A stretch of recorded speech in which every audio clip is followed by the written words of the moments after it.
Good morning again, Scott here, known as Cantaloupe to some online, and I'm bringing a second video to you today on a subject that's interesting to me. It might be of interest to you or someone you know, and that is the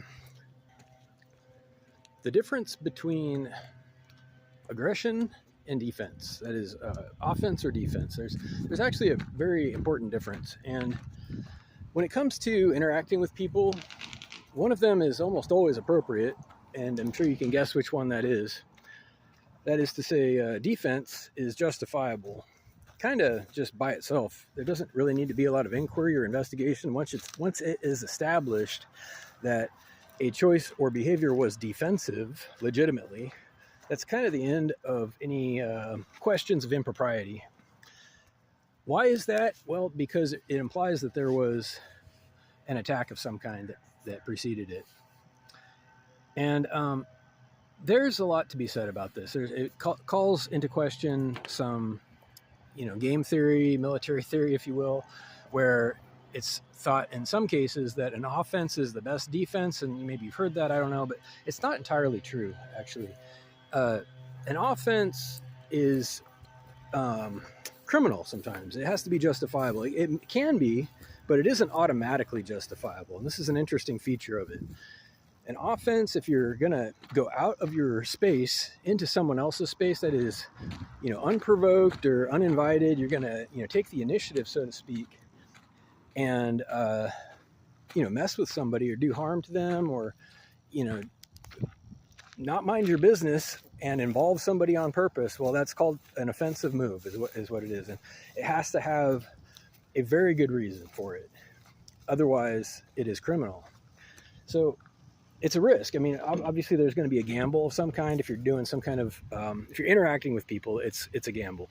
And most of the time there's no problem whatsoever because you're on good terms, we hope, right? You're interacting with friends or business associates or family members, and it's assumed that everybody's getting along just fine for the most part.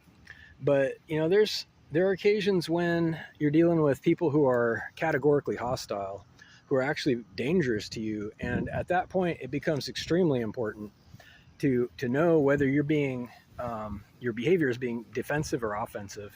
It might come into question. It might be part of an investigation, depending on what happens at the end of it. And, this is gonna be a short video, but I will wrap up one last time by repeating defensive behavior, to mind your business and defend yourself as needed, is pretty much always justifiable. I cannot for the life of me think of an example of when that would not be okay. To defend yourself is not only allowed, it is obligatory. It is your duty and responsibility as a thoughtful person and independent human being to defend yourself as needed. And the point of our justice system, or any actual justice system, is to determine whether or not that's what you are doing, we hope.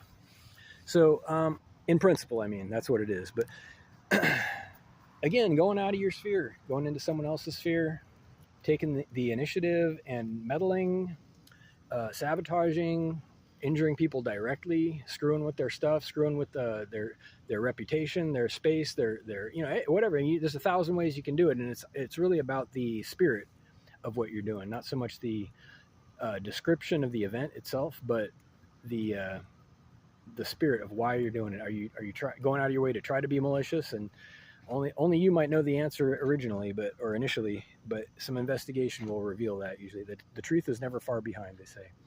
I hope everybody has a great day. Reach out with questions or comments to whitehotrobot@gmail.com. Thank you.